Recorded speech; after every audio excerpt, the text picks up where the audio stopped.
After an unsuccessful harvest, why did the farmer decide to try a career in music? Why?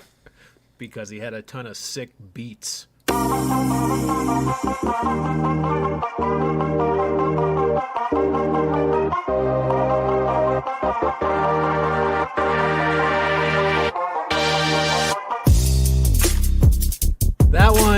That one wasn't great.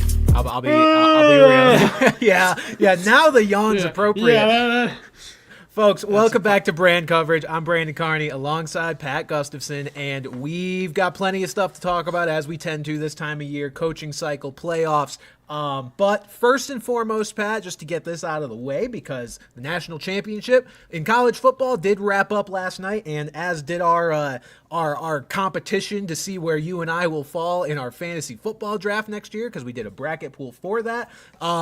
First thing I just want to say, I think the first ever 12-team college football playoff was a success. I think the fact that we got a championship game of two teams who neither one would have been in a 4-team playoff, and obviously with that comes a champion who wouldn't have made the playoff if it was only 4 teams. I think it's just, even though the game, I can't even say the game wasn't good. The game seemed like it wasn't going to be good, and then Notre Dame got made a run interesting at the end. Yeah, it luckily got interesting. I think it's great. I think the obvious change here is to make sure that the conference champions don't automatically get all the top 4 seeds, because it kind of messes up the competition a little bit, but we've talked about that. I think if they make that change, I'm all good with 12 teams. I think it makes perfect sense, and I think we got really good results this year. Yeah, I liked it. And not only did they get 2 teams that wouldn't have made it, yet they were still, desirable teams. You looked at it and you're like, yeah, both of these teams deserve to be here. Unlike, I think people worried about some 12 seed Boise State lucking their way into a championship. But no, we got 2 really good teams that, like you said, wouldn't have otherwise gotten here. Yeah, absolutely. And as far as our bracket pool is concerned, the one person we had who had Ohio State as their national champion, obviously, got a bunch of points and jumped all the way up to first place, which knocked Pat and I down to 5th and 6th priority, respectively, largely because I can't fucking read, because Pat and I tied, and I, as I mentioned last week, misread the tiebreaker, which was total points scored across the entire college football playoff, not just the national championship game. I think I put 54 and Pat had 300, which was closer to the 500 plus total points that were scored over the course of the college football playoff. Oh well, not upset with number 6. I looked into it just very, very initially, obviously, and figured out what, worst case sort of players will be available for me. And I mean, the fact that I'm going to get guaranteed one of, and things could change with how I feel about these players, over the next few months. But still, they're very good players. I doubt they'll change that much. Jamar Chase, Bijan Robinson, Justin Jefferson, Saquon Barkley, CeeDee Lamb, Devon Achane, Jahmyr Gibbs. That's my top 7 in no particular order necessarily. Yeah. To get one of those, considering I'm at number 6, I'm good with that. Again, we'll see what Gibbs looks like with a different offense. We'll see what Achane looks like if they add anyone to that backfield. But overall, I mean, I'm not upset. And it's good for us that 3 of the people picking ahead of us have a history of not picking the highest available draft pick. One year I was the 3rd priority behind 2 of these guys, and I wound up with the 1st pick. So it's possible, we could be really as high as 2, 3, but we got to pick together, because then it's just going to be cuck city. That's true. And again, for anybody confused, the way we do it is that where we finish in this pool, we get to pick our draft slots. So, I mean, generally, generally it falls, pretty close to 1 through 12 because people like higher picks, but it doesn't always fall. It actually never falls exactly 1 through 12 because, people like to pick their spots sometimes. But we assume we'll be around 5 or 6, but who knows? We might get up to 3 or 4. We'll see. I may trade the day before the draft. That's true. That's been done before as well, by you last year. All right, let's get into some coaching carousel updates, and then we will talk about the divisional round as well as preview the conference championship, but we will be spending a lot of time on those essentially 3 topics. So let's get into it, Pat. We've got plenty of news to go over. Good evening. I'm Ron Burgundy, and this is what's happening in your world tonight. The largest domino of the coaching cycle has fallen. Ben Johnson is the new head coach of the Chicago Bears, the most logical fit, in my opinion. Obviously, there had been plenty of Raiders smoke. I'm sorry, Pat, he's not coming to your Las Vegas Raiders. There was plenty of smoke about that over the last week or two. it never made a lot of logical sense to me. But again, we don't know exactly what's going on behind the scenes there. It would have been, a pretty clean slate for Johnson to work with had he chosen them, with Tom Telesco leaving and that seeming like, they were kind of opening it up for him to do whatever he wanted there. So I guess that was the appeal. But ultimately, I never really understood the appeal of that as opposed to going to a team that actually has a seemingly, star in the making, or at least moldable, above average, super talented quarterback like Caleb Williams versus God knows who the fuck the Raiders are going to have playing quarterback for them this time next year. Or not this time next year, but in a few months. We just have no idea. So Ben Johnson to the Bears. My immediate thoughts were, I think, obviously we don't know exactly how he's going to be as a leader yet. We're starting to get some things coming out because people are asking those questions, and it's like he's actually, really intense. These reports coming from people who worked with him in Detroit. They're like, he's really intense. You don't want to be near him during the course of a game. You want to kind of give him some space because he's going to chew you out or whatever it is. So maybe he's not quite as much of a pushover as his, I don't know, I guess slender frame and generic white guy just look kind of makes us think he has. He might be a better leader than we know, but that, I think there's questions about that are valid. We still don't know how that's going to play out, just how being a head coach is going to play out. But as a play caller, I mean, Pat, going from Shane Waldron and Thomas Brown to Ben Johnson is insane. Hang on a second. Shane Waldron, Tufts alum, is a quality football mind. He's going to be the next Raiders OC for sure. That's the next step in their succession of mid-offensive coordinators.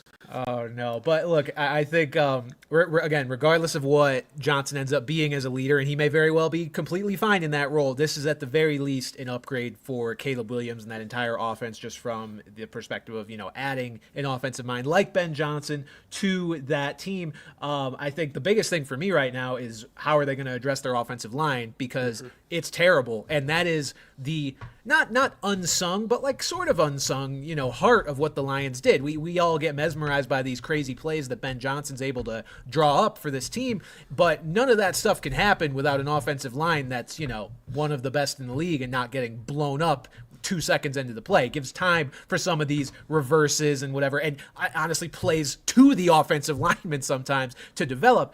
You need talented players for that. The Bears don't have a ton of talent on that part of their team right now, so that's going to be the challenge. But overall, Pat, what did you think of the hire? I mean, to me, it was the most logical possible outcome. I mean, it was the most logical. I was really convinced that he was going to be a Raider. Like, I remember when they lost, I said to my dad, I'm like, well, he could be a Raider as early as tomorrow.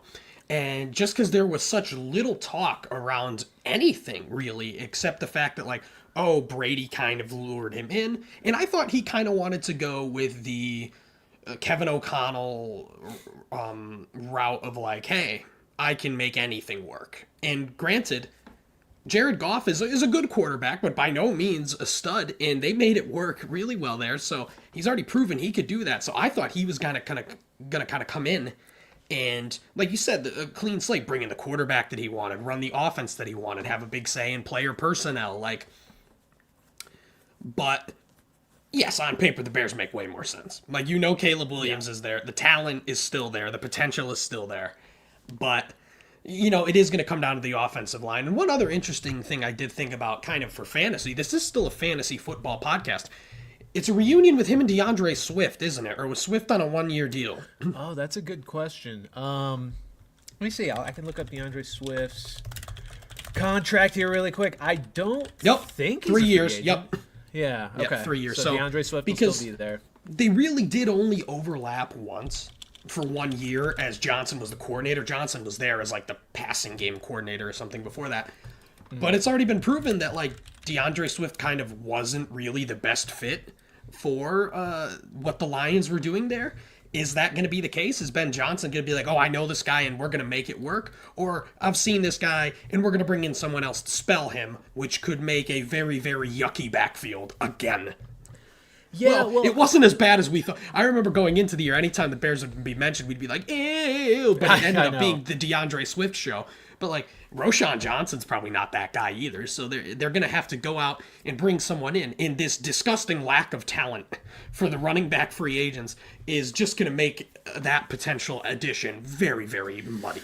Yeah, well, luckily, as I'm starting to dive into, dip my toe, I should say, into some draft analysis, it does seem like this is a pretty strong running back class. Not necessarily the best we've ever seen, but a good one, even beyond just Ashton Genty. So I wouldn't be surprised to see the Bears draft a running back with maybe a second or third round pick. You make a good point with DeAndre Swift. I personally would have expected them to add somebody to the backfield anyway, just based on how things played out this year. I don't think, DeAndre Swift had a nice stretch, but he's not only not this year, but really never in the last several years has proven to be a guy that you want to make a workhorse for your team. He's a guy that's worthy of giving some touches here and there, maybe split backfield at 50-50 if we're being generous to Swift. But I think they definitely probably want to add somebody back there, especially with Johnson coming in. I'll be very curious to see what Johnson's, preferred pieces are, what guys he asks Chicago to go after in terms of either free agents or the draft. It's going to be very interesting to see what he does now with more reign over the roster versus just, kind of inheriting and making the most of, but inheriting just an insane amount of talent on that Lions roster. Like the line we mentioned before, it was elite. Best in the league other than the Eagles, or right up there with the Eagles. But then the weapons that they drafted over the years, Amon-Ra St. Brown, Sam Laporta, Jahmyr Gibbs, bringing in David Montgomery from Chicago, he was swimming in it. They wanted. He was swimming in it, man. That is for a guy who's clearly as good of a football mind as he is, that is a dream for him. So now I'll be curious to see not only who they bring in, but how he adapts. And that, bringing us to kind of some more fantasy fallout, I am very optimistic for, Caleb Williams and this offense. I think Caleb Williams is going to be maybe the most popular sleeper quarterback for fantasy drafts next year. I'll be curious almost if the hype brings his ADP up. I was going to say, it might be the point where he's not really a sleeper anymore. Yeah. I think we're looking at a potential QB1 fringe guy there.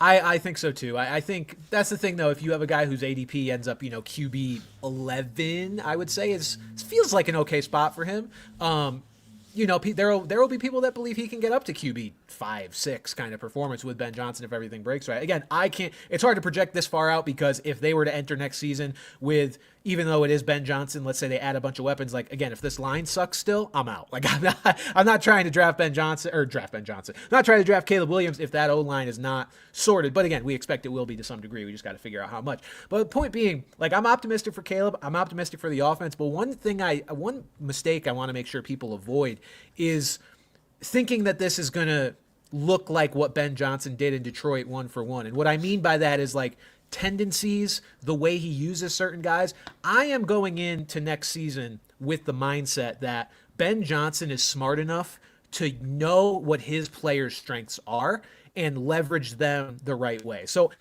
the first time I see a headline, Pat, here's what the Bears are going to do with their running backs because this is what Ben Johnson did with them in Detroit. It's whoever the Bears have at running back, whatever they do this offseason, it's not Jahmyr Gibbs and David Montgomery.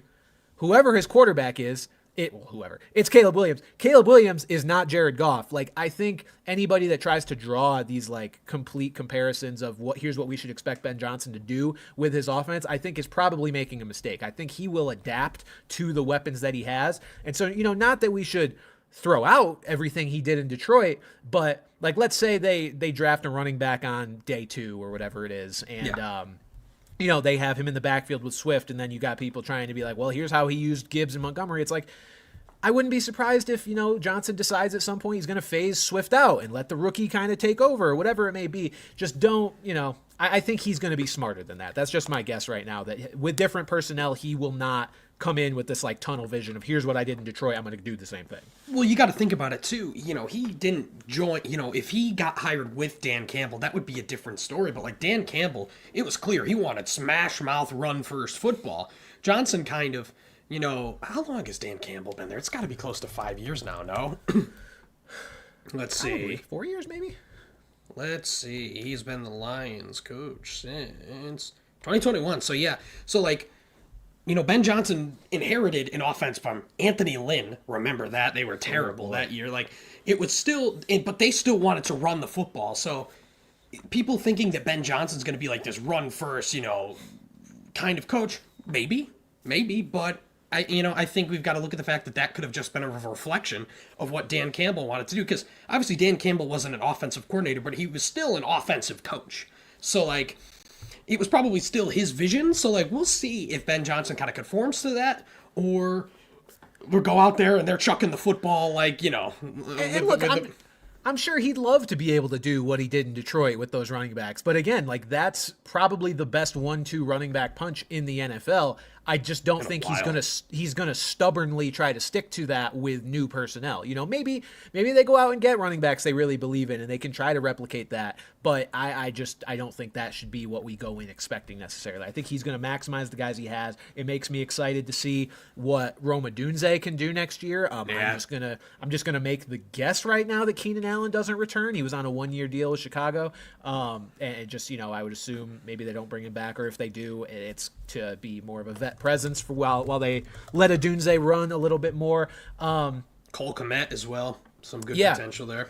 Yeah, there's some good weapons here. The fantasy landscape in Chicago is definitely a lot brighter, and I'm very excited to see exactly what pieces I'm inclined to buy in when everything's a little bit more settled after the draft and free agency and all that. Pat, the next step for the Raiders here, because they missed out on Ben Johnson, I didn't realize this until I looked up who they've interviewed so far. I didn't realize that Ben Johnson was literally the only offensive head coach that they've interviewed thus far. You did miss a guy on that list. They have interviewed Todd Monken. Okay, Todd Monken. I was going off of Tom Pelissero tweet. Yeah, because I was looking, and the rest of them were all defense, which is just so shocking to me, really, because seeing how putrid that offense has been the last few years. Not that the defense has been fantastic or anything, but especially this past year, they are so desperate for somebody who's going to try to inject some life into that offense. The personnel's not there. You're going to have to add a lot of personnel, whether it's through free agency, through the draft, through whatever. But I will say, of the guys, like Pete Carroll, for example, he has had success as a head coach running the football. If that's what they truly want to do, that just wasn't an Antonio Pierce thing, and they want to lean on the run, he's not the worst guy to do it. Todd Monken has shown clearly, both at Georgia and in Baltimore, that he likes to run the football.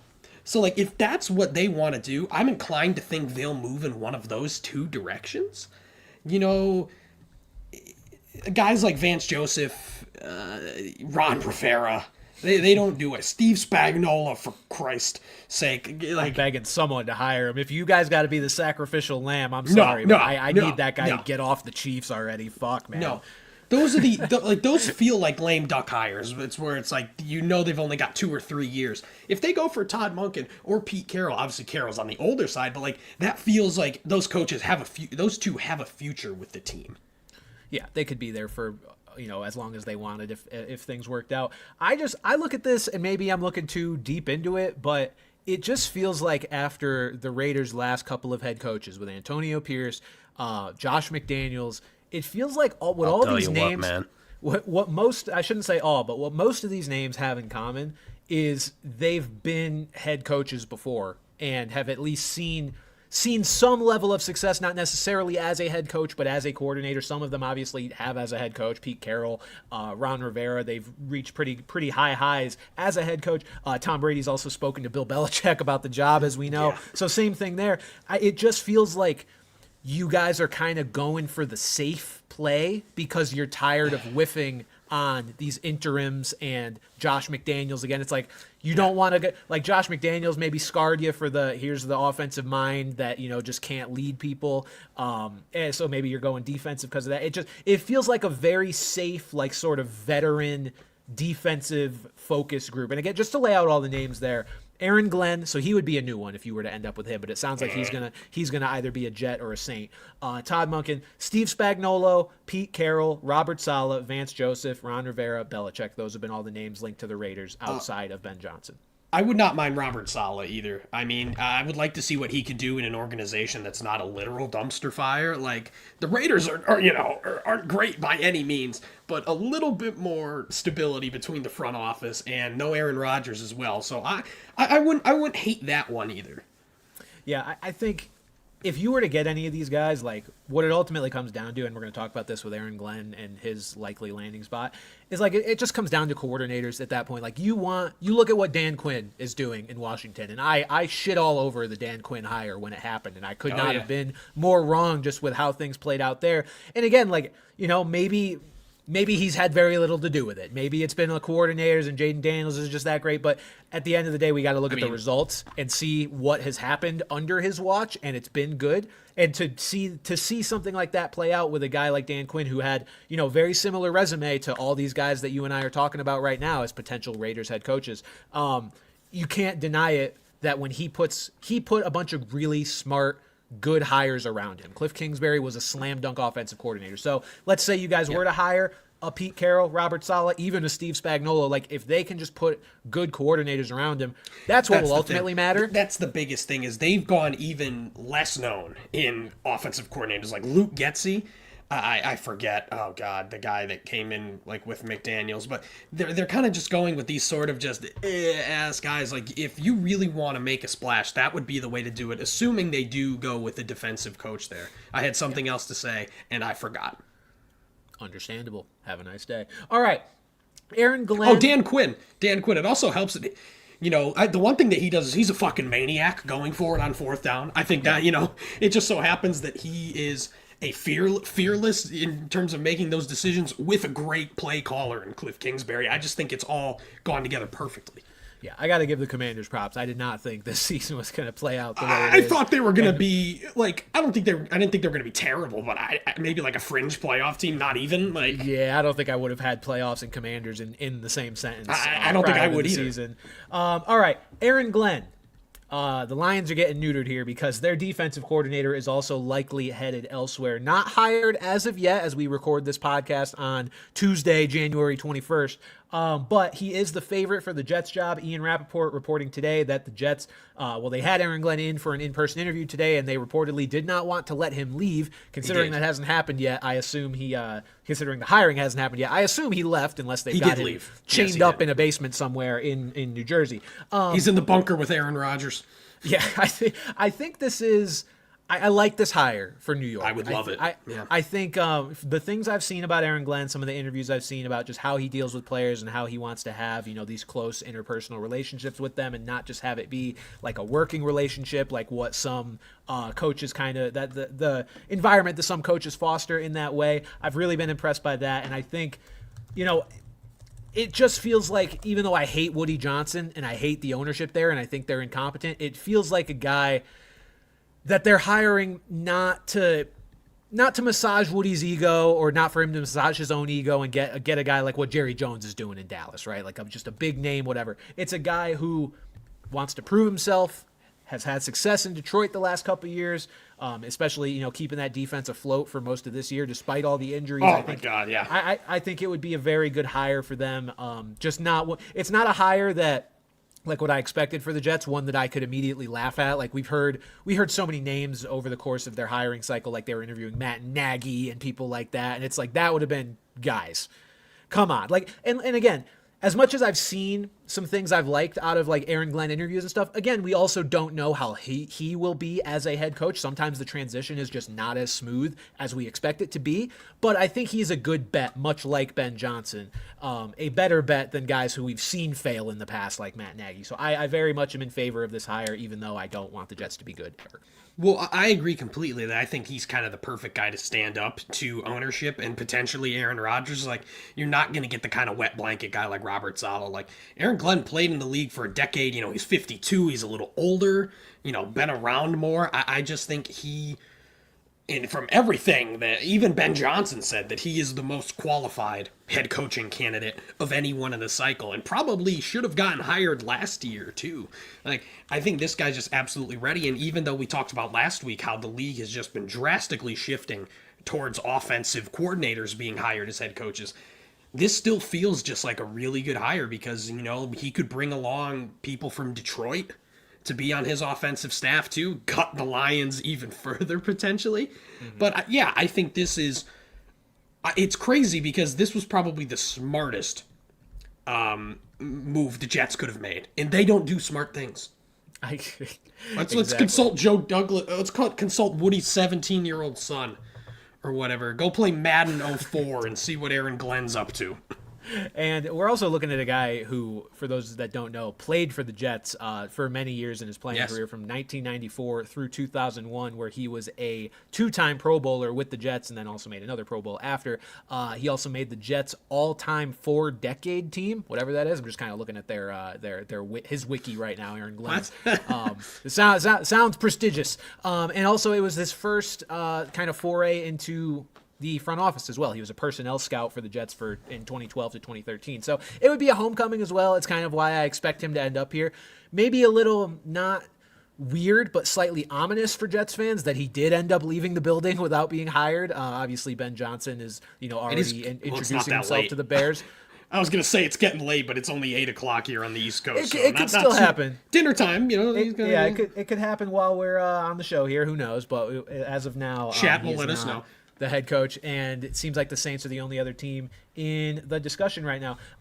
Again, I think with him, it's the same as it is with any defensive head coach. Coordinators are going to be pivotal because even if, like, I was thinking about this, even if you're a great leader, let's say Aaron Glenn is the greatest leader of men we've ever seen in our lives.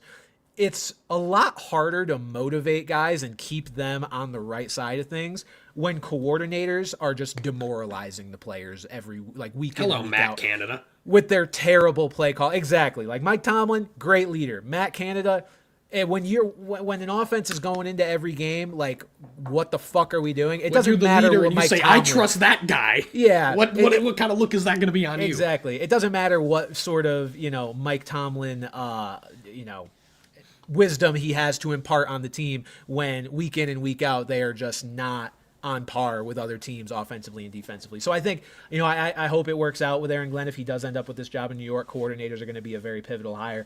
On top of this, another maybe sign that Glenn is going to end up in New York is the Jets have hired Commanders assistant general manager Lance Newmark, who spent 26 years in the Lions organization prior to joining the Commanders this season.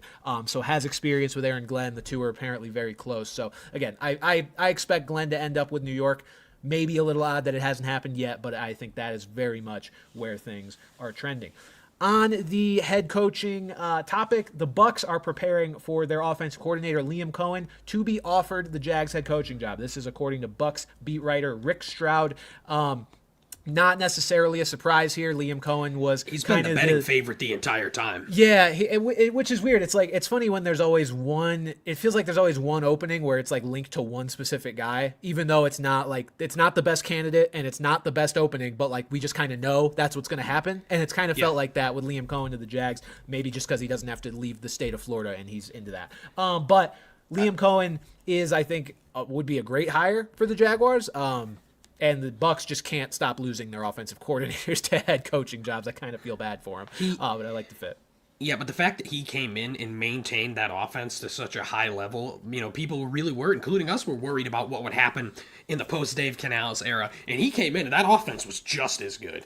And it's like, if he can elevate Trevor Lawrence to the levels that he helped elevate Baker someone Mayfield, needs to do and it, at the man, end of the please. day, he is a Sean McVay disciple, and the league loves their Sean McVay disciples. So I think it would be a great hire. I think he is probably the best bet, either him or Joe Brady, to bring out the best in Trevor Lawrence. God, man, I hope so. I've been waiting to see the best of Trevor Lawrence for a long time, and now that he's kind of locked in there making like 50+ mil a year or whatever the fuck it is, we need to start seeing it. Yeah, I look at it from a Buccaneers perspective of just, man, they just can't have anything nice, can they? Like, their offensive coordinators just come in and are too good, get hired immediately, because I want to be so in on Bucky Irving next year for fantasy and for real life and see him be a monster. But it's like, if they bring in some Joe Schmo at offensive coordinator, I don't know how I'm going to feel about it. But then it's like, I'm going to remember that's exactly how I felt after Canal. Like, it'll depend on who the hire is, obviously. But it just feels like it's going to be Groundhog Day again with this whole thing. Like, hey, they were great last year, but it might look different this year. And then they just end up proving us wrong. And Mike Evans goes for another 1,000 fucking yards or whatever the hell it is. He's going to have exactly 1,001 yards next year. I wouldn't be surprised. After the other team lets him have a 99-yard touchdown like that old geezer at the Kansas flag football alumni game. That's right. And I think Liam Coen ending up on the Jags, I'm trying to think, so the biggest thing with Liam Coen this year that Bucs fans were very impressed by was that he was a lot better with the run game than Dave Canales was in Tampa Bay. Just kind of added a whole new dimension to their run game that made both Bucky Irving and Rachaad White, honestly, very productive, even though Bucky Irving is the much more talented player overall. I will be interested to see what the Jags backfield looks like if this happens, because as much as I want to believe he can make Tank Bigsby and Travis Etienne into that, it almost feels like they need a reset. Like, I don't think Tank Bigsby's going anywhere. Travis Etienne, I don't know. He had trade rumors this trade deadline, so maybe he ends up out. But that'll be an interesting one, because kind of whoever they bring in, if they do hire Liam Coen and they bring in a new running back, I'll probably be pretty in on that running back, knowing Cohen's resume at this point. So that'll be a fun one to watch. They end up taking Genty. Yep. Oh, my God. I'll draft Genty at 6. The Cowboys are set to interview their offensive coordinator, Brian Schottenheimer, for the head coaching job. Ew! Because they apparently refuse to do anything normal as far as hiring a head coach. I couldn't help but laugh seeing Schefter do like a coaching carousel segment on ESPN, and he had every opening on the screen except for the Cowboys, because he was like, the Cowboys are in a different category because they are not interviewing any of the candidates, I should say, that the other teams are interviewing. Like, they are going totally off the board. They're interviewing Leslie Frazier and Deion Sanders, and I don't think they interviewed him, but they were interested in Jason Witten. Like, they are so out of the fucking world that they had their own section. And now this one is almost like their most normal interview they've had so far, but it's also a coordinator that no one else cares to interview. So, like, it's just Jerry just wants another yes man, it seems like. And that would just be exactly what that is. Like, this guy has been, a coordinator in the league for years. Obviously, having his father be a coach helps get you in the door. And even in Seattle, like, he got really run out of Seattle there at the end of 2020. People were not happy with him there. And honestly, I forgot he was their offensive coordinator. That's to the point. It was, if Jerry really wants a yes man and kind of a guy with a name, but it's like, it just feels like such an ew hire. Like, you've got someone like Kellen Moore, who I think would be their ideal hire at the moment, who, also has a pedigree in Dallas and went and showed he could do it somewhere else in Philly. Yeah, this would just be, I'm not going to predict it like I did Dan Quinn, where I'm like, this would be such a lame duck hire, so they're going to do it. I really hope they don't do it. Yeah, I it's just gross. I feel like, I don't know, I'm trying to gauge whether I think some of these, openings haven't been filled yet because they're just inevitably going to get filled by teams that are still in the playoffs, or I should say coordinators on teams that are still in the playoffs. Like, I feel like the betting favorite should be Kellen Moore as well, just because that's the right combination of familiarity for Jerry, but also a guy that's actually built a bit of a pedigree as a coordinator. Now, he's one that I would be worried about just as a leader. I don't know. That's just the vibe I get. I don't have any inside info on that. He ran the Statue of Liberty. He feels like, I'm not going to say Nathaniel Hackett, but it feels. Oh, wow. That's a thought, though. That's a hell of a thought. It's too far. Nathaniel Hackett's a lot. So. An Aaron Rodgers merchant, anyway. But I don't know. That one would just be interesting. I don't hate the hire. I think that's better than some of the other guys that they've looked at. We've seen the success with Dak Prescott. We've seen it. That's true. And Dak Prescott, I did see, like a couple years ago, he was asked about Mike McCarthy's future, and he was like, if you're asking about Mike's future here in Dallas, you should ask about mine too. So it's like, is Dak going to be the quarterback? Who knows? Maybe Deion just takes the job and they trade him for trade him for the number 1 pick and get Shador. I think we floated that a couple weeks ago. Raiders. God, let's just hope that doesn't happen for the sake of everything. I don't know, the world, ESPN ratings, coverage. ESPN. Oh God, no! Or at least they'd stop talking about fucking LeBron for 5 seconds. They showed him so many times during the national championship game last night. I wanted to throw up. I was like, can you guys keep the camera on the field for more than 2 seconds at a time without showing the reaction of some interesting celebrity? Taylor Swift? Oh yeah, this is what I'm talking about. Taylor Swift too. This is what I'm talking about. She's much easier to edge to than LeBron anyway. Oh so God. I'll never forget that tweet where guys like, "Yo, I was just edging to Taylor Swift and nutted to Andy Reid." That's one of the most insane tweets I've ever seen in my life. Oh no! All right, Let's move on to some other news about an offensive coordinator and someone that hopefully no one's nutting to. Although it's a solid hire, I don't think it's worth nutting over. The Patriots have hired Josh McDaniels. Near and dear to our hearts, near and dear to my asshole. Fuck this guy. And see, you and I could not have any more different opinions, just personally. Well, yeah, on Josh look McDaniels. what he did. I know. For your team compared to what he destroyed the Raiders. I know. Like, any momentum that they might have been building, he literally brought a fucking sledgehammer to it. And now he's going to go back and, maybe this will be the real telltale sign. Is he a Bill Belichick merchant? I mean, I just think he's an offensive coordinator merchant. I don't think it matters what head coach he's under almost. I think he's always going to be pretty well suited to be a coordinator. And that's why this is kind of a ball knower's test for me, is like, how do you feel about Josh McDaniels as an offensive coordinator? Because people just want to jump to like, he fucking sucks. Why would you do that? I know we talked about this on the show a couple weeks ago as well. I think last week, but like, you have to be able to separate the fact that, yes, ass head coach, but really good coordinator, and he's proven it time and time again every time he reverts to the role. He got the best year we had out of Mac Jones. He got a really, really good year out of washed Cam Newton in New England. Like, and now we get a quarterback. He gets a quarterback in Drake May that, like, actually has talent. Like, I'm excited to see what he can do in this role. And to me, it's the ideal job again, the ideal fit again, because he's not going to get poached. Like, I think he's going to A, do a good job, and B, have some longevity here. It's nice when your rookie quarterback doesn't have, or soon to be second year quarterback, but it doesn't have to deal with turnover year after year after year. Like, Jalen Hurts has had a different coordinator fucking every year for the last 8 years. Exactly, dating back to college. Drake May, I can pretty confidently say we'll have Josh McDaniels as his offensive coordinator for, at least 3 years, 4 years, 5 years, however long Josh wants to be here, because no NFL team in their right mind is giving this guy a head coaching job again. So I'm very excited about Josh McDaniels. Mark Davis has re-entered the chat. Yeah, and I think he could fit well here with Mike Vrabel, because Vrabel is a Belichick-esque kind of figure. Like, I think the leadership is going to be there. But if it doesn't go well, he's absolutely a Belichick merchant and quite needs to be literally fired into the sun.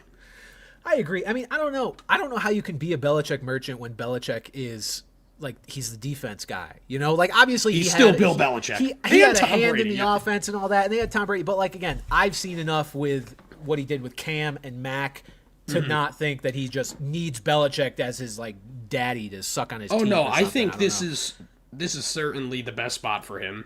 It's the only spot for him. I don't think anyone else is going to hire him. Guts. That's fair. Totally fair, as do Broncos fans, I'm sure. And Rams fans. Remember that one year? Yeah. And then, okay, last thing to touch on here, just to reiterate, the Lions, this playoff loss, which we'll get to in a second, is really heartbreaking for them because they are now losing everybody. It's not just Ben Johnson. It's not just Aaron Glenn, because we also got some assistant news here. The Patriots are targeting Lions defensive line coach Terrell Williams for the defensive coordinator job under Mike Vrabel. Williams was Vrabel's DL coach and assistant head coach with the Titans when Vrabel was in Tennessee. And then NFL reporter Carmen Vitale says that it is a foregone conclusion that Lions offensive line coach Hank Fraley will join Ben Johnson in Chicago. He also had an interview with Seattle today for their offensive coordinator job. So it's not just the top coordinators. Yeah. It's the guys underneath them that are leaving. And that just really sucks for the Lions and their fans, because you get all this poached, you should at least have a Super Bowl to show for it. The Lions getting poached? That's interesting. Oh dear. That's poetic. Someone needs to put Dan Campbell's face on, like, the Will Smith meme, just looking around the empty living room. Because they're about to go extinct.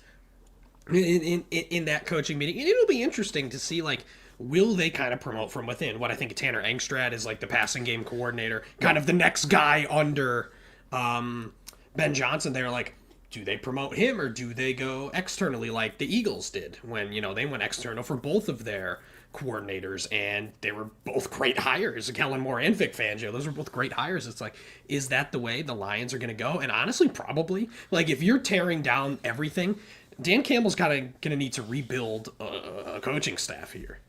Yeah, and it's going to be interesting how exactly they choose to do that. And Pat, with that said, let's get into that game. I know we've got a little out of order here on our show sheet, but let's get into the Commanders. I know. Let's get into Commanders-Lions just because, God, it's such a smooth segue, and it's even smoother when I acknowledge things like us having a show sheet and looking at it. Anyway, the Commanders have arrived, Pat. 45-31, taking down the number 1 seed Detroit Lions in the divisional round of the NFC playoffs.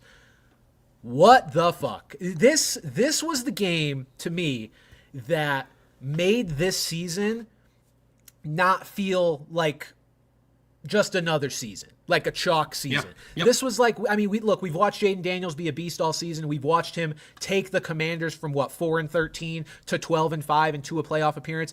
And we were impressed by that turnaround, but it didn't feel like a ground shaking sort of season. It was really, really good, but it didn't feel like anything that was going to kind of shake the fabric of, contenders in the NFL necessarily.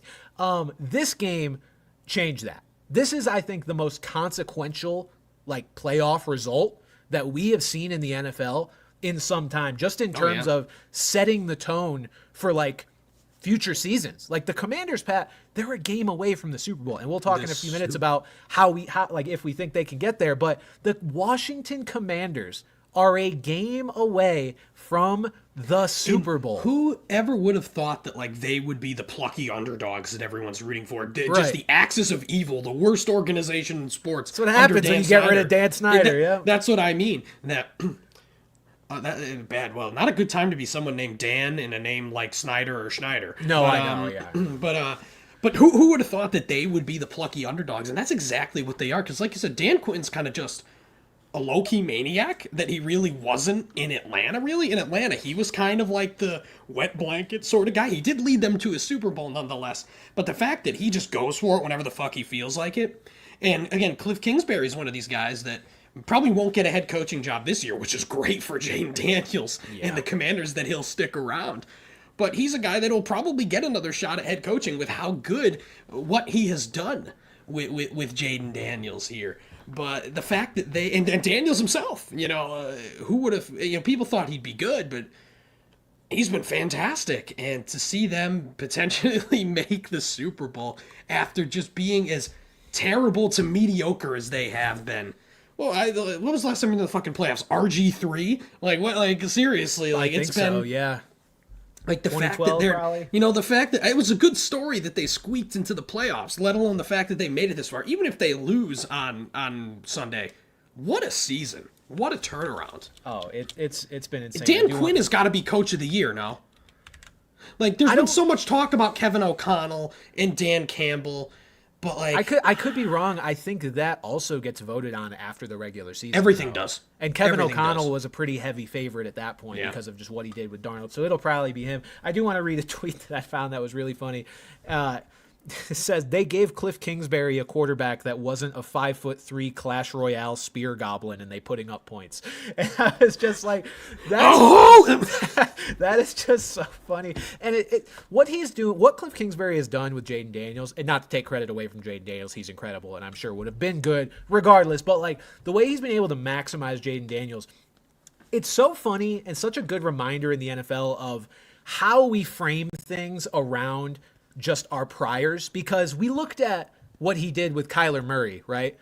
And we just thought, especially after Kingsbury flamed out, a couple years later, that Kyler could have done that with whoever. And Cliff Kingsbury's not necessarily this great offensive mind. He keeps receivers on the same side of the field all the time, whatever the hell it may be. And now we see what he's doing with Jaden Daniels, and it's like, is Kyler Murray actually that good? Did he just elevate him over those years? You've got to look past Terry McLaurin. Who the fuck else is out there? De'Ami Brown and Jamison Crowder and Olamide Zaccheaus, baby. And OZ. And again, Zach Ertz is just 100 years old. He's proven to be a very, very good player and had a good year. Yeah. And our good friend Austin Eckler, who ripped off that nice huge run there on that kind of drive to really, really put things away.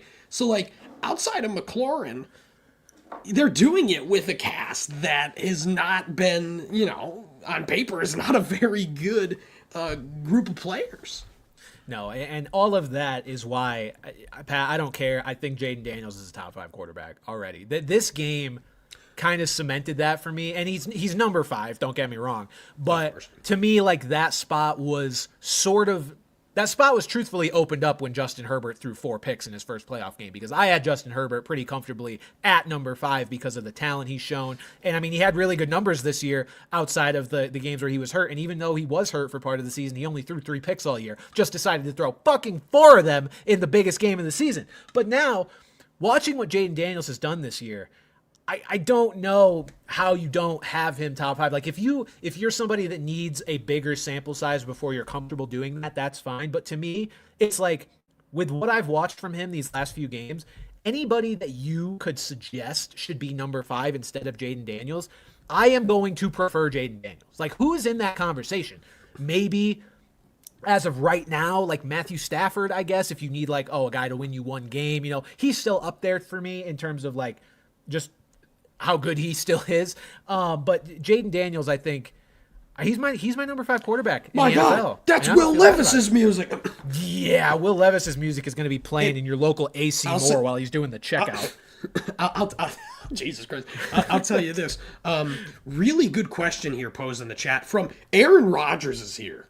Wow, Aaron, how are you? Which is crazy. And it's a question is, are we sure Washington is not just the 2022 Giants? No one expected it. They made the playoffs, won a game, lost to the Eagles, and couldn't reproduce it again. The reason I say no is that their quarterback is not Daniel Jones. That is genuinely, it's as simple as that is genuinely the biggest difference. That, like, Brian Daboll, like, wrung out Daniel Jones like a fucking towel that year and just got every drop he could get out of him.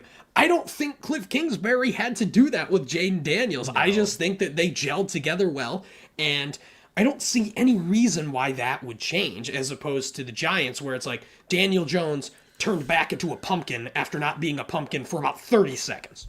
No, Daniel Jones needed to lean on his running because he was such a bad passer. Jaden Daniels has such a great command of both elements of his game that, as much as people are like, oh, let him be him and stop comparing him, like, that's why the Lamar Jackson comparisons come around. Now, at this point with the playoff success, we might need to start comparing, the other way around. But I think that's the difference here with Daniel Jones and Jaden Daniels is Jaden, it's just so impressive with how he commands the game. Daniel Jones never seemed to have this level of control. Commanders, Would you say that he's the commander? Yeah, I would say that. So yes, Jaden Daniels top 5 is my takeaway. Also, look, not to take away from Ben Johnson's acumen as a play caller and how excited I am about him in Chicago. What the fuck was that Jameson Williams play call? Well, I was literally about to say that. I was about to say, quote, what the goddamn fuck were they doing on that play? That Even for bad. Jameson Williams, how do you throw that football? I mean, obviously, he was probably like, oh, I had the over 0.5 passing attempts for myself. That was probably what it was there, but what a terrible play call. That line. And what a terrible decision on that part. On his part as well. Yeah, it was bad. And it's one of those things like, I am not one of those people that will ever fault the Lions for their aggression or for the way they call plays or when they call plays, because I hate the people that, essentially are saying, well, why don't they only do it when it works? We've talked about that on the show too. That specific sort of trick play, though, do not let your wide receiver throw the ball on a must-score possession down 10. Unless it's Mohamed Sanu. Exactly. Down 10, late in the game. Don't let, because for exactly what you said, and there's actually been some discussion about this over the last couple of weeks as people kind of realizing that skill players do this, but like when you call a play like that, it is insanely rare for a receiver or running back with a play call like that to throw the ball away when the look's not there. They are, because they're so inexperienced and because they're so, I don't want to say excited to complete a pass, but like because there's so much adrenaline involved in such an unconventional play, like 9 times out of 10 that skill player is throwing the fucking ball whether it's open or not. That is not a situation you can put your team or your receiver in that moment. It's just such a bad call. And again, the game came down to a lot more than just that, but that was a very odd play that I just wanted to call it. It just perfectly accentuated what kind of game that they had. Just an incredibly... Lions things did not go right that normally do. An incredibly disappointing game with just an incredibly what the fuck play to really close the door. Yeah, I think the next thing we have to talk about, Pat, and it's a discussion that's been had since the game. Do we need to have a Jared Goff conversation? Here's the thing. Because he kind of collapsed in this one. With Ben Johnson being gone, there's a good chance we're going to have a discussion, because either we're going to see that, oh, Jared Goff did it with whoever the new offensive coordinator is, or we're going to say, maybe Jared Goff wasn't as good after all. And I think the big problem with Jared Goff is that when he's good, I mean, he's a really solid quarterback. But when he blows up, man, we saw it in that game against the Texans, which objectively knocked me out of the fantasy playoffs, where he threw 5 picks and they won the game somehow. But, like, there's a difference between not having a great game and directly contributing to your team losing this game. It was just like the SpongeBob meme. It's like, now let him have it. You can have it. Like, exactly. Like, when you're leading a team like that, when you're trying to get to a Super Bowl, you can't have those kind of blow-up games. Like, look at some of these guys that are left. Patrick Mahomes, Josh Allen, Jalen Hurts. Obviously, we don't have the Jaden Daniels data to really say that, but, like, these are guys that at the very worst are just kind of meh. Right. But Jared their Goff, bad games are bad. They're not or more so catastrophic. underwhelming games even. Yeah.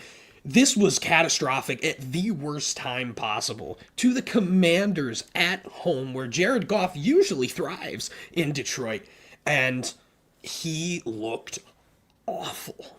And yeah, it's hard because you don't want to be too harsh on the guy, right? After being in Detroit and leading this offense and being so good for the last few years within this system, you don't want to completely, write him off because of this game. But at the same time, you have to acknowledge that this kind of performance you now know is in him. Like, this is something that can happen in a big moment. And we've talked about this on the show before too, Pat.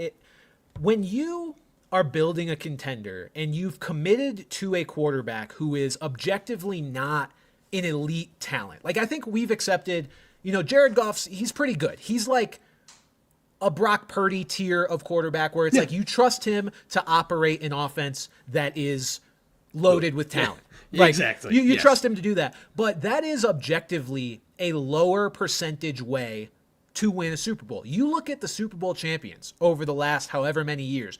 I think, and it does happen where average-ish quarterbacks they win one every once in a while. But most of the time, you get there via an elite quarterback, or at least with an elite quarterback in the mix. Like, just look at the last few Super Bowl, or I'll go as far back as I need to make this point for Super Bowl champions. These are the quarterbacks. Fit your narrative, yeah. These are the quarterbacks of Super Bowl champions, just in order from most recent to further back. Patrick Mahomes, Matthew Stafford, Tom Brady, Patrick Mahomes, Tom Brady, Nick Foles. So there you go. There's one, right? One where it's not necessarily the quarterback that got them there. That's one in the last 7, and also the only one that's not Brady, Mahomes, or Stafford. Then you go back, Brady again. Peyton Manning, I'll actually give that one as well because he was pretty bad at that point in his career. Peyton Manning was effectively, a pumpkin as well in the Super Bowl against the Panthers. They just won it because of their defense. So that's another one where the quarterback didn't carry. Then you go back, Tom Brady, Russell Wilson in his prime. That is a far above average quarterback. Baltimore, Joe Flacco. So, like, that one is a little bit Jared Goffy as well. You get kind of a stretch of him here. Eli Manning when they beat the Patriots. No Eli Manning slander. Eli Manning is Jared Goff. I don't know what you're talking about. He's Jared Goff that's going to have a fucking gold jacket on the first try. Jared Goff would too if he was on those Giants teams. Well, he wasn't because he doesn't have the leadership skills of Eli Manning to throw a ball at David Tyree's helmet. Exactly. There will be zero Eli Manning slander on this podcast. Okay. So now look, 2-0, baby. Admittedly, we've had a couple of meh or lower than elite quarterbacks. But especially the second one, yes. That was kind of towards the end of his career. So yeah, especially like after, with the exception of Foles, really. In the last 10 years. Well, let's go beyond this Eli one. It's Aaron Rodgers, Drew Brees, Ben Roethlisberger. Then there's the first Eli one. Then it's Peyton Manning in his prime. Then it's Ben Roethlisberger again. Then it's Tom Brady. Then it's Tom Brady. Then it's, I think, Bruce Gradkowski. Was he the Bucs quarterback when they did that? I don't know. Jeff Garcia? It was another. I have the. Oh no! Brian Johnson was the Ravens. It was Brian Johnson. Who's known as being one of the worst to win a Super Bowl, and then Trent Dilfer before him, might be the worst. The math there, it comes out to what? About 6 of the last 21 or 22 Super Bowls or so was in objectively like meh quarterback. It's a harder path to try to win a Super Bowl that way. It can be done, which is why I'm not saying the Lions should like blow everything up and forget about Jared Goff because this is the kind of quarterback he can be at times. It just goes to show you are going to have more anxiety as a fan and as a team when you commit to a not S tier or even A tier quarterback to lead your team when the rest of it is built to compete. It's just because it can blow up because of that one position. A receiver is not going to throw away your Super Bowl chances if he has a bad game. Or, I mean, people might try to scapegoat him like Mark Andrews, but like that game also came down to more than just Mark Andrews. Quarterbacks, though, if they have a bad day, and when they're more prone to bad days like a guy like Jared Goff is, it's tough. It's a tough way to operate. And I think this was just a reminder of that. It is just, easier said than done. Go get yourself an elite quarterback. But like they committed to Jared Goff, and time will tell if that was a mistake or not. Because right now it doesn't feel great for them on top of everything else that's going down in Detroit. The Lions, Pat, now face a complete coordinator replacement as we've talked about. So here's the question, and here's something I thought of. Should they learn from the Eagles? Because the Eagles, a couple years ago, had both their coordinators poached. They had Jonathan Gannon and Shane Steichen both poached for head coaching jobs. And as we know, they failed that replacement miserably. They promoted Brian Johnson from within and hired Sean Desai, who had 1 year of defensive coordinator experience.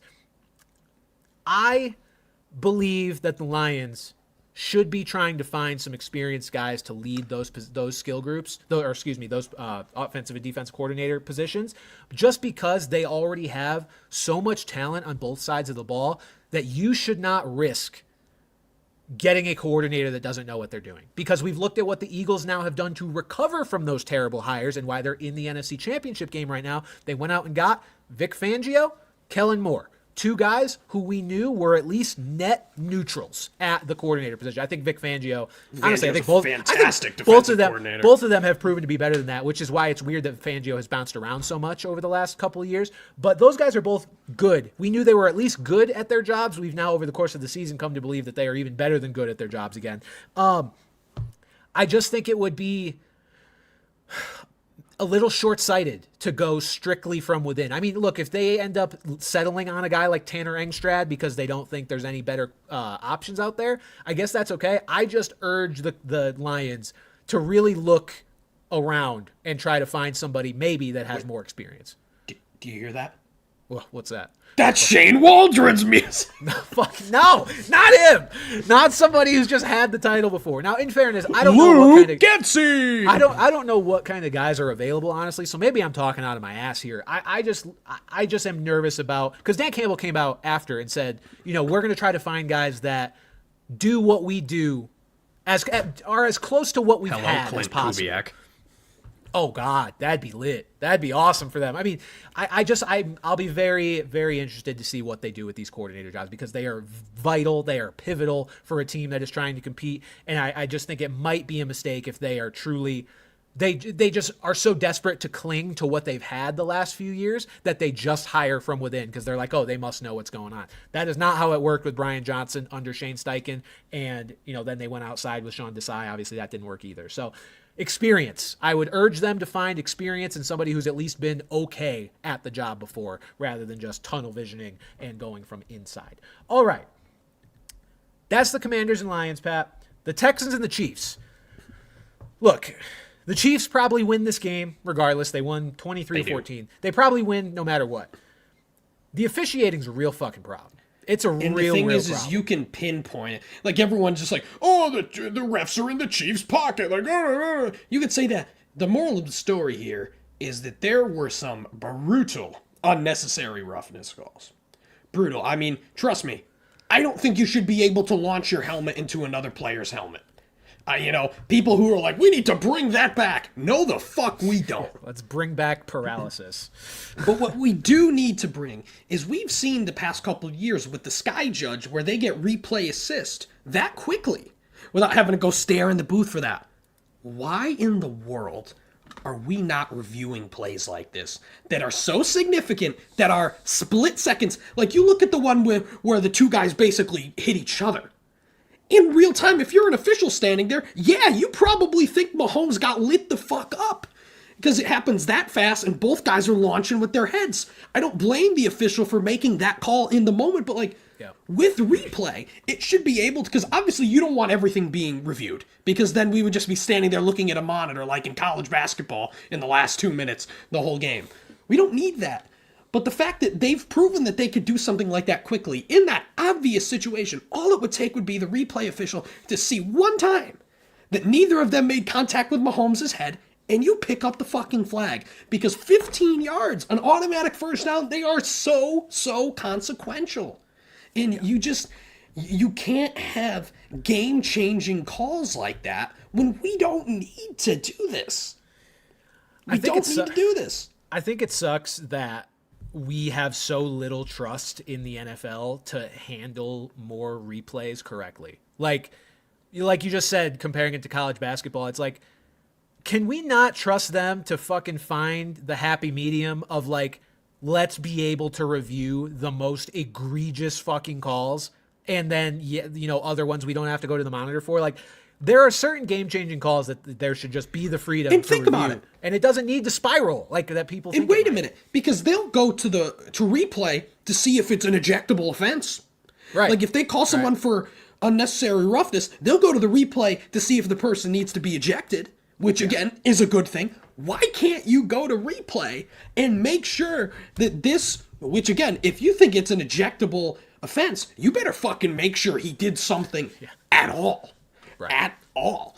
And again, nothing pisses me off more in sports, unless it is the literal last play of the game.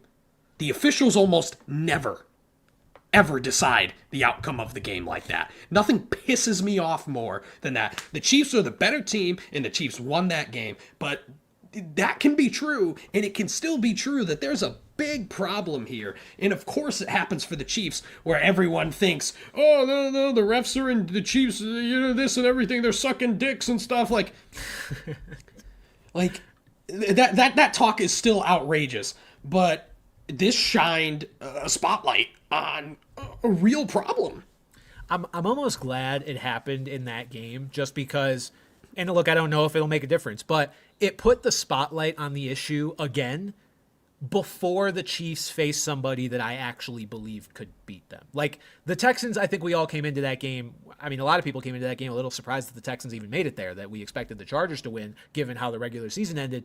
But nobody was realistically expecting the Texans to beat the Chiefs. And yet, even with that expectation, we were still able to see the referees making such shit calls in favor of the Chiefs. It was like, how is this happening even in this game? Like, it shouldn't have been that way. Hopefully, it puts it on the radar now that they're about to face an actual threat in the Buffalo Bills. This will now surely not happen, because the way it is the 4 divisional round crews are in the running for the Super Bowl. That's how it works. The wild card crews do the NFC, do the championships, and the divisionals. I do not think Clay Martin and company will be. No, they actually named the Super Bowl crew already. It's Ron Torbert. Ron Torbert's crew. I fucking love Ron Torbert. Oh, that's fantastic. Great. Yeah. So, and he is his last Super Bowl that he reffed was actually Rams Bengals. So he hasn't reffed a Mahomes Super Bowl, I don't think ever, because I think it said that was his first Super Bowl was Rams Bengals. So we don't have good for Ron. Second Super Bowl. Oh, yeah, that was today. See, I missed that completely. Yeah, well, good. It wasn't gonna. I guess my prediction was correct, because it's never gonna fucking be Clay. It was not gonna be Clay Martin after this. Yeah, no. Thankfully, we have somebody that has seemingly no affiliation to any Patrick Mahomes Super Bowls up to this point. Yeah, look, Chiefs were probably going to win this game anyway, so not a huge deal. I just hope that refereeing doesn't fucking determine this game against the Bills, and also go Bills. Going forward, as for the Texans, who are now eliminated, they just need to fix the O-line. We talked about that before. It is so bad. They just need to fix that to get back on track, and much easier said than done. There's only a certain amount of linemen out there. I feel like half the teams in the league feel like their O-line is trash and they need to fix it, but the Texans, considering they are an actual contender otherwise, need to fix it, maybe more than anybody. And this sandbagging of a season gave them another year of Bobby Slowick. It seems he will, after being one of the top candidates, saying like, oh, he's one of the next head coaches. No, he got some interviews, but he will still be there. So all the pieces are still there of what can make this a productive offense. It's just that line is just so bad, and their defense proved to be, obviously under D'Amico Ryans, their stronger suit. Who would have thought? Yeah. So if they could get that offense back on track, they have a clear walkway to winning that division. Every season, there's no reason why they should not be the favorite year in and year out, barring a drastic change here. So I think they're going to right that ship. That's Liam Cohen's music. All right. Rams 22, Eagles 28. Defense. Forgot this game happened. I know. The defense and Saquon led the way for the Eagles. Jalen Hurts has just continued to be a completely uninspiring passer, but that's because he hasn't really needed to do a lot as a passer. He's also not turning the ball over, which is all we could ask for from a playoff quarterback at this point. But the Eagles won a game they were very much expected to win. Keep an eye on Quinyon Mitchell. This is the big injury that came out of this game. He left the game pretty early on.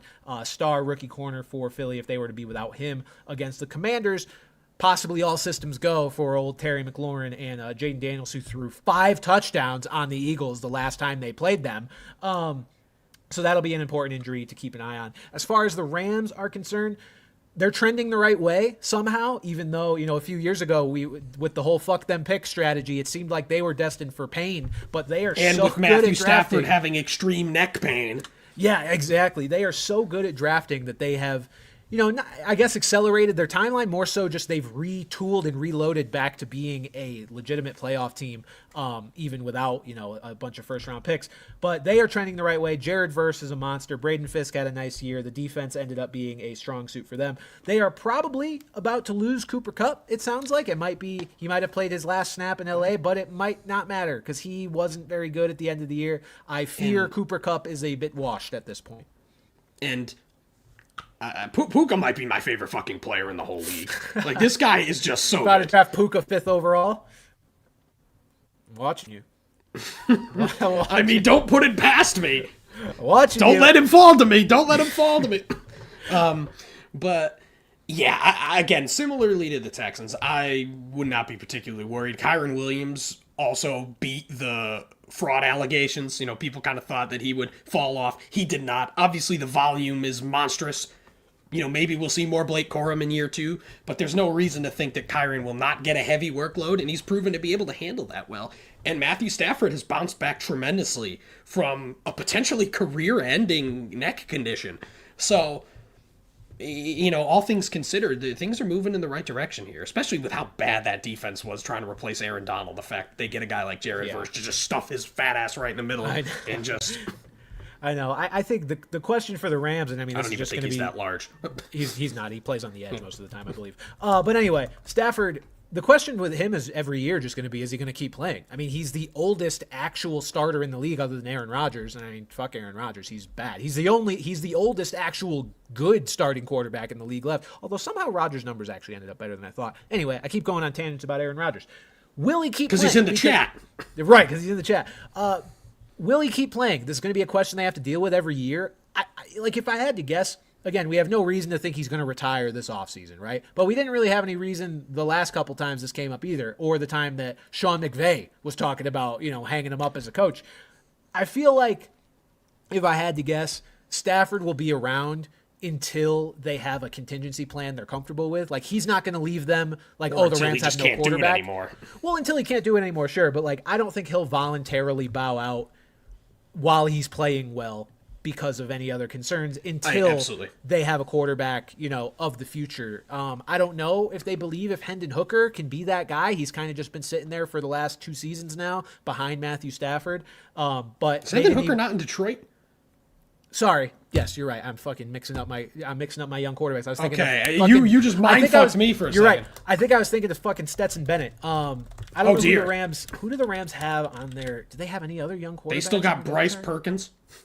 Okay, so no. Yeah, Bennett was the guy. Was he the same? Oh, Jimmy Garoppolo!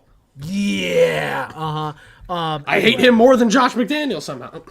Anyway, I don't think they think Bennett is the answer long term. He's just kind of a guy chilling on the roster at this point. Maybe they do. I don't know. But I would almost think with Stafford getting up there, he's what, 36, going on 37, I believe. Yeah, he's 36. He'll be 37 in a month.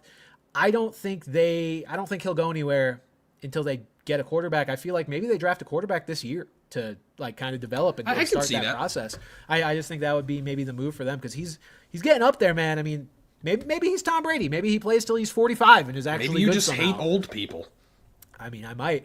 There's just no quarterback other than Brady who's actually played well into like this age. The Vinny Testaverde slander will not be accepted. You and Vinny Testaverde can fuck off. But either way, the Rams right now are in a pretty good spot, much better than they would have expected. Maybe just a couple years ago. All right, Ravens 25, Bills 27. The game we were all looking forward to. It, I would say, mostly lived up to the hype, although Lamar is not beating the allegations, Pat. He was big stinky poo-poo pants. He is not beating the playoff choker allegations. I won't go as far as to say big stinky poo-poo pants because he did have some good moments. He just also had 2 really bad turnovers. And again, you cannot be the best quarterback in the NFL and do that. No, you can't. You just can't. You can't. They're horrifically timed turnovers. He continues to play objectively worse in the postseason than he does in the regular season, and it's just something that can't be ignored. I'm not ready to write him off and be like, oh, Lamar's never going to do anything in the playoffs. I still believe Lamar Jackson will win a Super Bowl one day, but this was a really disheartening performance because we joked coming into the week about how whoever lost this game was going to get labeled the playoff choker. Realistically, if they both played really well and this was just like 35-33, neither quarterback turned the ball over, we know somebody had to lose that game. I don't think we really would have given either one of them too much shit for losing if they both played really well. But Lamar has unfortunately given us a little bit of ammo by actually playing like ass in this game. Not total ass again, had good moments, but by having those 2 terrible turnovers that we can point to. He even mentioned he was frustrated with himself for the interception he threw because it was just a terrible throw. It was a bad read by him. And then the fumble just, letting it get knocked out of his hands. So Lamar goes out a little bit sad. The him and Henry combination will not be winning a Lombardi this season. Turnovers were obviously the difference overall in this game. The Bills, I don't believe, turned the ball over at all. And the Ravens had not only Lamar's 2 turnovers, they also had Mark Andrews' fumble. And while it's not a turnover, Mark Andrews' drop in the end zone on the 2-point conversion. So what the fuck are we doing, Mark Andrews? But as has been the case in so many of these games, especially between evenly matched teams, turnovers are the difference, and the Bills found a way to protect the ball, and they will be moving on. So now we can preview, Pat, the conference championship games, which are, as we all expected, Bills-Chiefs and Commanders-Eagles. So let's start with Commanders-Eagles because what the fuck? We can kind of analyze both these games in an interesting way because they played each other this year. Both these games have happened at least once. In the case of the Commanders and Eagles, they played twice this year, obviously as division foes. Week 11 and Week 16. So just to remind the folks, Week 11, the Eagles won 26-18. Now, important to note from this game, Daniels was likely still feeling the effects of a rib injury that he suffered 4 weeks prior. He had double-digit carries in 4 of his first 6 games as a rookie prior to Week 7 when he hurt those ribs. And then after he hurt the ribs, he didn't have double-digit carries again until Week 15. So there's some pretty hard evidence there that the ribs were probably bothering him and that they were at least trying to manage him in some way where he wasn't necessarily full go in that first game against the Eagles where they lost 26-18. Not to make an excuse, but just to understand where the expectations might be for what he can do in another game this week. Also important to note that he's had double-digit carries in both playoff games so far, 13 and 16. So he is leaning on those legs, and he is very good when he does so. So that is something for the Eagles to be aware of. They also met in Week 16 where the Commanders won 36-33. But obviously, the big headline from that game is that Jalen Hurts left early with a concussion, leaving Kenny Pickett in. Daniels, though, to his credit, torched them. Like I mentioned before, 5 passing touchdowns in that game. Yeah, it's Jalen Hurts doesn't defend that. Jalen Hurts doesn't play defense. Maybe keeps the defense off the Phillies, Jesus Christ, the Eagles' defense off the field, but Hurts doesn't control that. Yeah, let me pull up the box score for this one, actually, just so we can... You talk about the box score while I do not piss myself. Okay.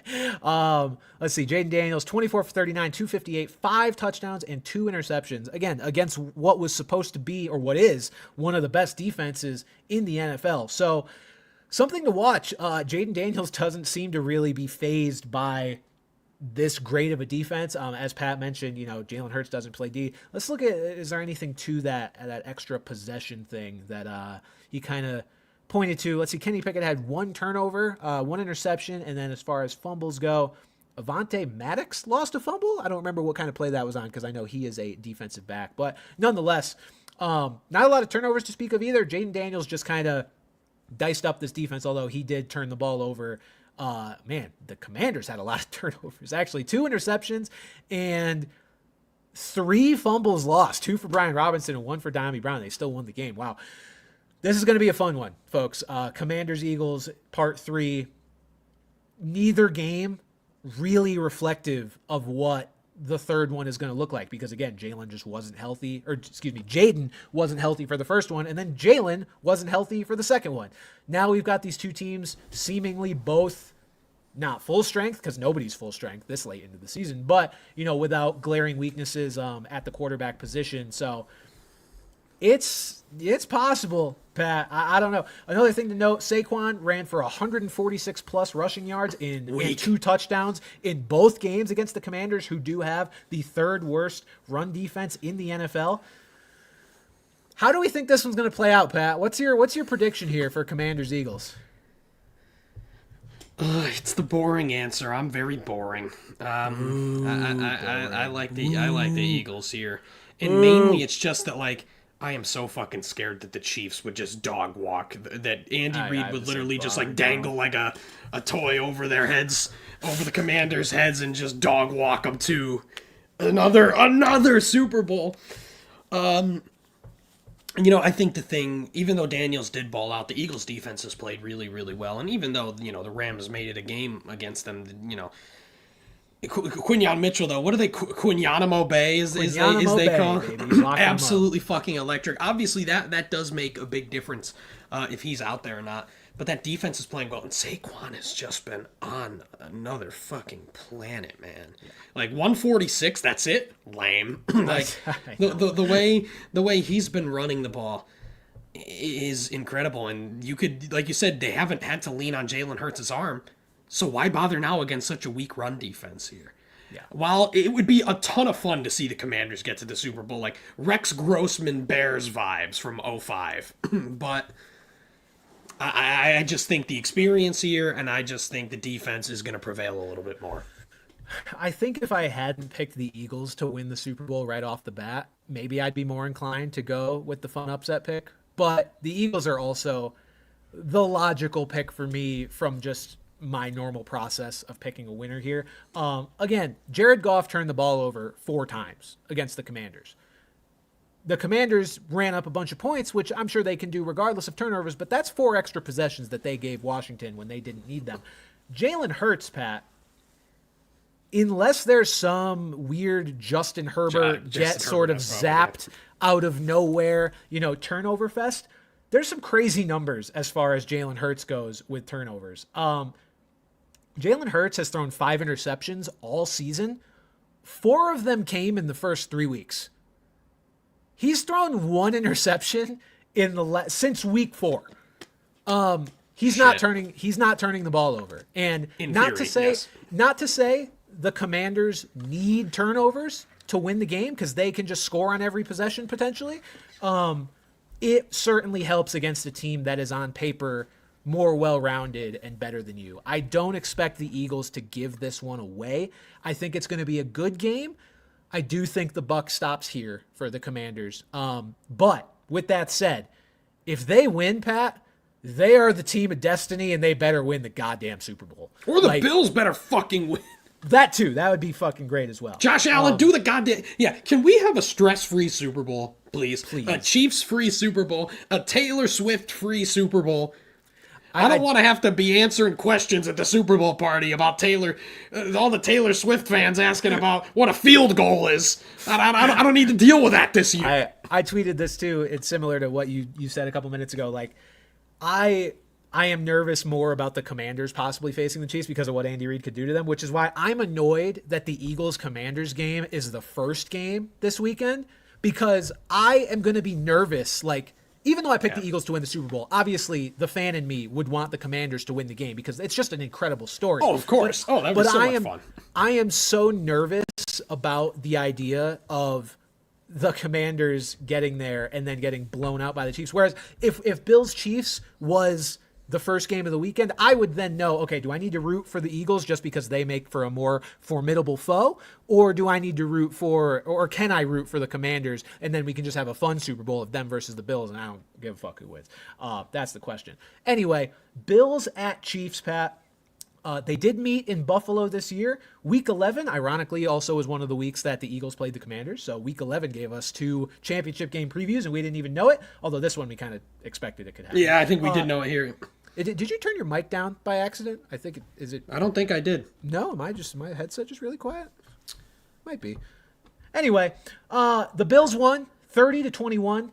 They were in Buffalo for this one. Obviously, they will be at Arrowhead for the playoff game. Mahomes was intercepted twice in this game, which is going to be huge if they want to, get an edge in this one. They're going to need to force a team that doesn't turn the ball over much to turn the ball over. Those 2 interceptions were by Taylor Rapp and Terrell Bernard, and the bad news on that front is that one of those players, Taylor Rapp, is very much questionable at this point with a hip injury. He left the game against the Ravens and did not return. Cornerback Christian Benford, also questionable with a concussion, and Matt Milano has an undisclosed injury. As of right now, it sounds like Matt Milano's fine. And it seems like we're hoping Taylor Rapp will play. Benford, obviously, with the concussion is the biggest question mark because we never know how those are going to play out.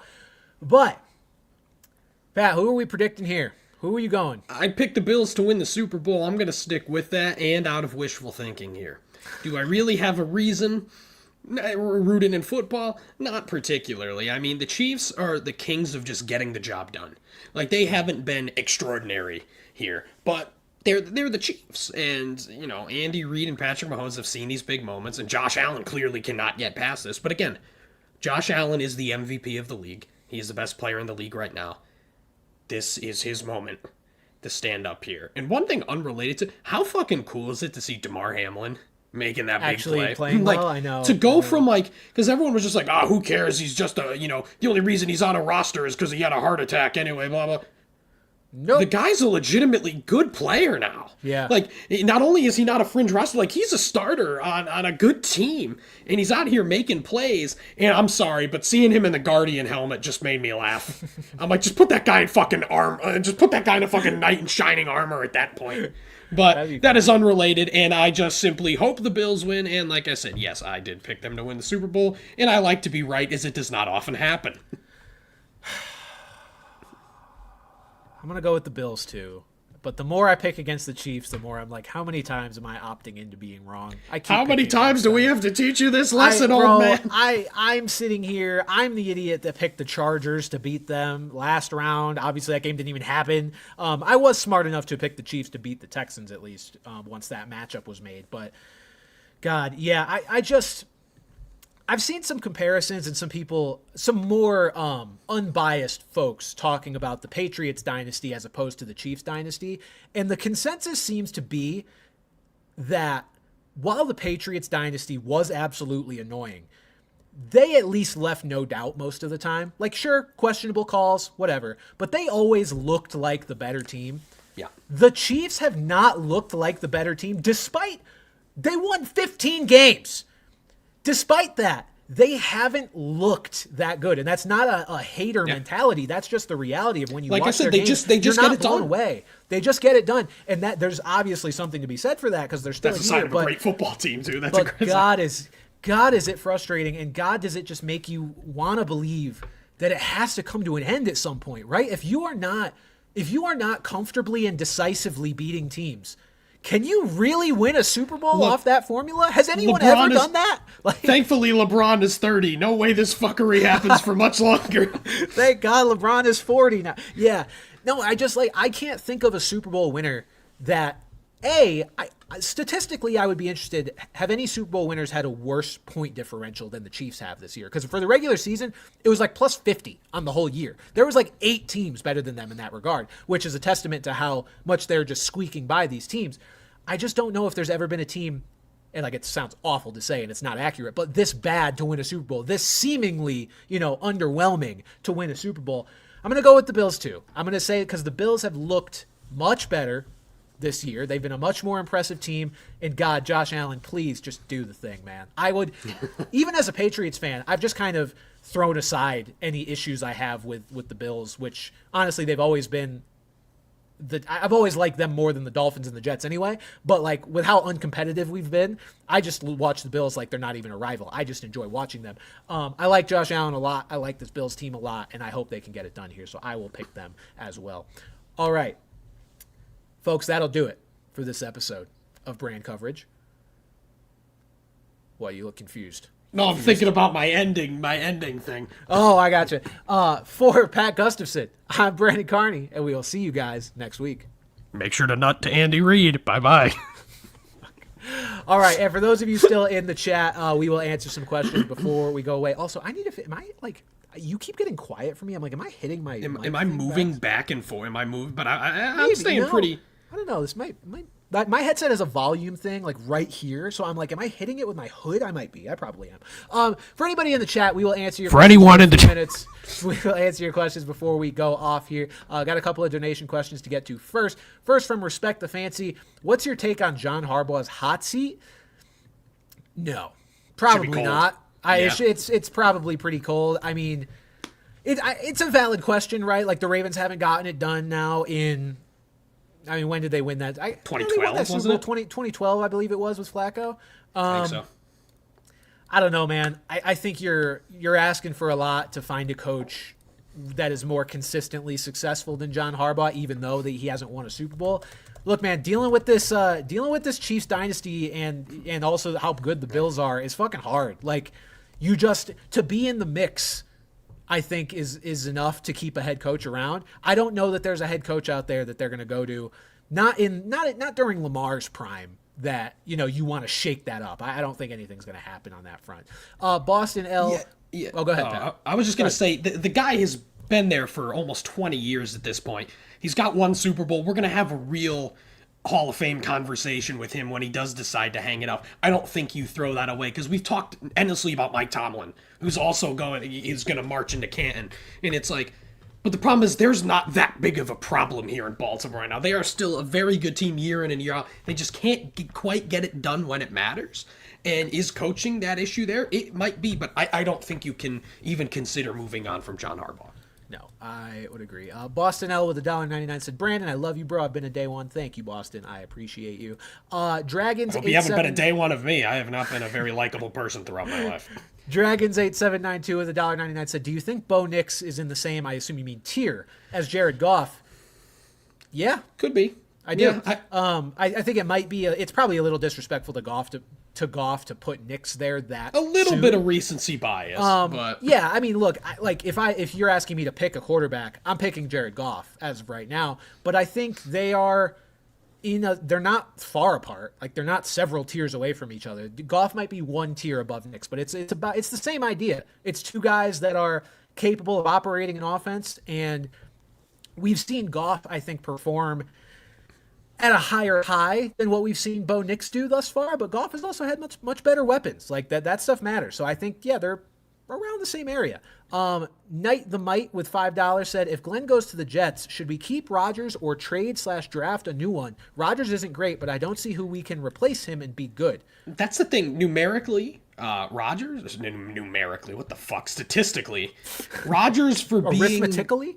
Yeah, for being old as shit, coming off of a ruptured Achilles, was not that bad. Like statistically, you could have it could have been way worse. I think it's just part of it where just like that team has just been so dysfunctional, and now he has just been inserted directly into the middle of that dysfunction. And you think about it, like, is the solid play with the extreme distraction? Probably both, in the locker room and off the field. Is that worth it? And I mean, but like you said, there isn't a.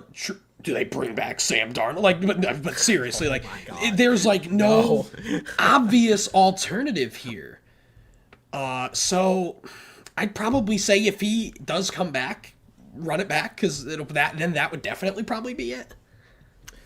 My answer is no. I think you got to get him out. Not because you can get better production from anybody you bring in, but just from what you said, Pat, the distraction level. I think you get the fact that they fired their GM, they fired their head coach. They're trying to bring in Aaron Glenn, who is supposed to, turn around, or whoever they bring in as head coach is going to try to turn around this franchise, get a different vibe in there, get a different energy, get a different culture.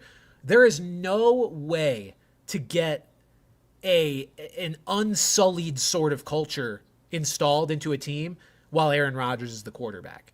And that's just especially true because of his age. Like, it's not like you can implement this culture and know that you're going to have a quarterback that's going to buy in and have him be around for several years. Like, no matter what, Aaron Rodgers has maybe a year left in him, maybe two if he's lucky.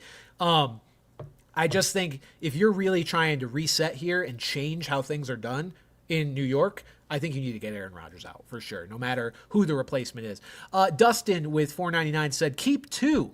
Fantasy. Yeah, this was an insane question. Holy shit, brother. Are you in a 2-team league? Keep two. Jaden Daniels, Bowers, Achane, Neighbors, BTJ, Bijan, Puka. If we're talking strictly fantasy next year, I am keeping Bijan and I'm keeping Achane. I think I'm keeping Bijan, obviously. I think I'm keeping Bowers right now. I understand that. It's close. Obviously, it's being just that good at that position, yeah. It's just positional, but it's close for sure. Okay, Alex with $4.99. Also, it's Alex. What's up, man? I know you regular. Do either of you think your teams will get T next year? Also, the 2011 Giants had a -6 point.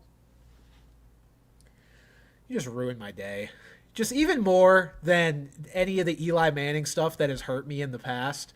I asked the question about the worst point differential team to win a Super Bowl, and the 2011 Giants had a -6 point differential, and we let them do that? And you're telling me that the GOAT, the guy that I'm supposed to believe to be the GOAT, lost to that? Give me a break. And you're telling me the guy that led that offense is a Hall of Famer? Blow me. Absolutely not. Anyway, do I think my team will get T next year? Just because he's eating glue doesn't mean you have to. Do I think my team will get T next year? I think we'll be in the mix. I mean, there's a million teams that want T. Higgins. Pat, I mean, I don't mean to insult the Raiders, but do you think your timeline has any reason for you guys to go after T. Higgins? Absolutely not. I wouldn't think so either. The Raiders aren't close enough to contending to make that move. Just get build an assembly line of the ball just going to Brock Bowers. Yeah, I agree. Let's see. Dragons with $1.99 said, why do you talk crap about Cam Scataboo in that skit? The skit you're referring to... Is that how you pronounce that? It is how you pronounce that. I believe all I said was Ashton Jenkins better. Skate-Bo. So I don't know. I don't know why that's a problem. Anyway, regular chatters, if you guys want to throw any messages in the regular chat, we will answer a couple of those before we go offline here. Stone Goodman had what seems to be a good question here. Do you think the Titans or Cowboys could try to trade with the Steelers for Justin Fields after what we saw this season?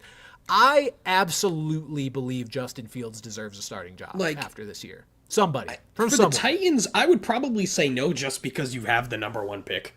Right. And, you could get either Ward or Shador, whichever you prefer. I think a team like the Raiders could very well be in a position to take a chance. Maybe even the Jets, if you move on from Aaron Rodgers, just because... Sam Darnold is just a ticking time bomb, quite frankly, potential. But even if he's not, just the potential of that is just too scary for me to enjoy. And if you kind of look at these, who are every year that kind of seems like who's the backup that Sam Darnold was last year, who's the backup that's going to get a starting job this year? It's probably Justin Fields. Yeah, I would really hope so. And I agree with everything you said. Hold on, there was a message up here I wanted to address really quick because it was about the Scataboo thing again. He said, you said he would be burger flipping. I did say that. That was A, joke, B, merely a reference to the fact that he's probably going to be at best, day 2 pick, probably a day 3 pick. I like Cam Scataboo. He's fun to watch for Arizona State. He's also, he is funny. He's also not your ideal NFL prospect. He is not fast enough to be Toby a guy Gerhart looking that's ass. Getting... Quite literally, yes. So UConn blew it. Did they? They were up 10. It's tied with less than a minute left. Fuck Fuck this team, man. All right, we gotta get off the stream so I can watch the end of that and be upset. But no, I like Cam Scadaboo. Cam Scadaboo actually just signed with my agency, the one that represents me. So I'm trying to finagle that and work with him because that would be fucking cool. Get him on the pod. I'm trying, man. Hopefully he doesn't see the burger flipping skit. Anyway, one more question here. Do you think, this is from Soccer Pro, do you think Hurts hate is warranted? He doesn't put up flashy numbers, but he doesn't turn the ball over and he wins. I think it depends on what the hate is. If the quote unquote hate is just, oh, he's not a top whatever quarterback, I think that's valid. I mean, obviously it depends what number you're saying, but like, I don't think he's anywhere close to top 5. I think there's an argument that he's maybe not top 10. I feel like I might put him at like 10. But at this point, Hurts, we've talked about it. Hurts is the weakness on this Eagles team. If you have to point to a weakness, he's the only position on the team that you're not like, oh fuck, that's good really weakness. Good. That's a damn right. like he's that's not a bad quarterback. He's not a bad That's quarterback. The thing is, I would just say no because at the end of the day, like we talked about a guy like Jared Goff, who's kind of more like or Brock Purdy, a game manager type. Hurts is more than that. He's just so dynamic with what he can bring with his legs as well. But like you said, he you know, for not being the quintessential pocket passer, he doesn't turn the ball over, and he does exactly what he needs to do. You know, like you said, everything is.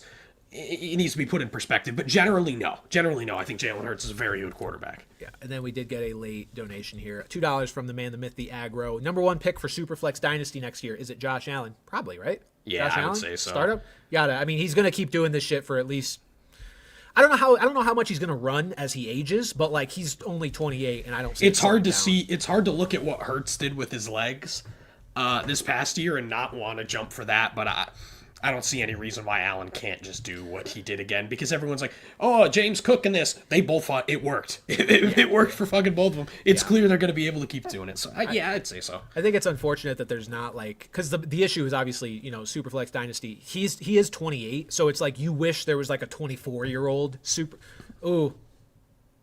Nah, I'd take. You say Jaden Daniels? I'd take Jaden Daniels. I would take Jaden Daniels. Yeah, the dynasty. Overall. Yeah. Yeah, I would. All right, folks. Thank you for tuning in to this episode of Brand Coverage. For Pat Gustafson, I am Brandon Carney. We're gonna go watch UConn either break our hearts or win. Thank you for tuning in. I'm gonna go eat a lot of ice cream and be sad. Bye bye.